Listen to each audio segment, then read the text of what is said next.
Top news of Putin's madness. I apologize for my pronunciation, I am from Russia. I can be arrested by the FSB every minute. Smoke is rising over the building of the Russian embassy in Poland. Social networks have already suggested that the diplomats are burning documents. We have seen it somewhere before. It was the same in Ukraine before the invasion.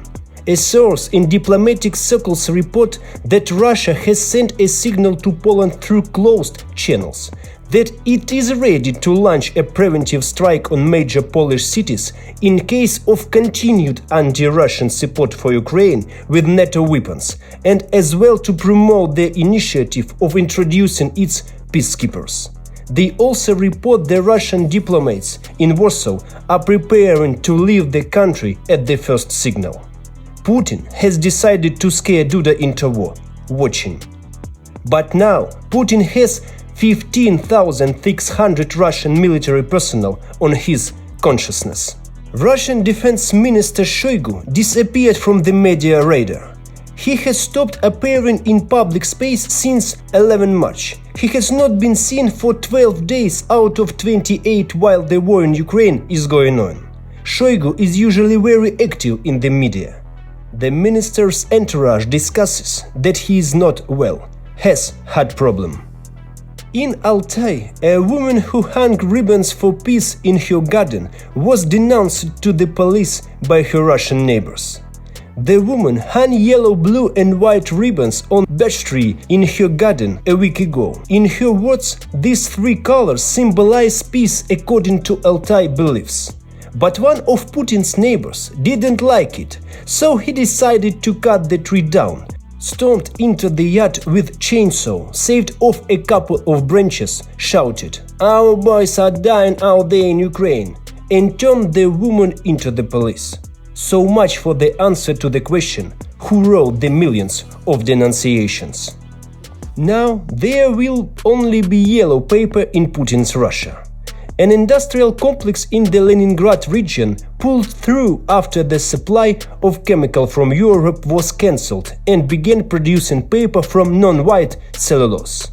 Everything went back to back. United Russia Duma deputies are not allowed to leave Russia without permission from Vladimir Vasilyev, who heads the Duma faction. If a deputy wants to go abroad, he must submit an application indicating the country, purpose and terms of departure. Police officers in Yekaterinburg were forbidden to drive official foreign cars. Because of the sanctions, cars are not be repaired. Great, let them harness the cart. Vyacheslav Volodin said about the chaos in the United States. We have half the country wrapped in St. George's ribbons in the shape of the letter Z, fighting for sugar. We have price hike on everything. We have closed stores and shuttered factories. We have devaluation, but chaos in the United States. Savelyev, head of the Ministry of Transport, said, "7 airlines will operate the Il-86. The operation of the Il-86 has been completely stopped in Russia since 2011, and these planes have not been produced since 1987. 3 weeks of sanctions and we are in the last century." IKEA clone has been submitted for registration to Rospatent.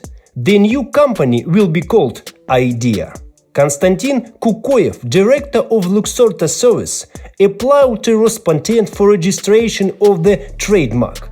Earlier, he filed a lawsuit against the Swedish IKEA retail chain for suspension of its activities in Russia. He demanded 1 quadrillion rubles as compensation for the disruption of his design studio. I think it's time for Putin to put his most powerful troops, the Soyuz Multfilm studio, into action. In Russia, they are going to mobilize alimony payers and debtors into the army. There are certainly not defectors, yes. A Molotov cocktail was thrown at the Kremlin. One for 145 million. The courage of a brave man could be the envy of millions. This is just the beginning. A precedent has been set.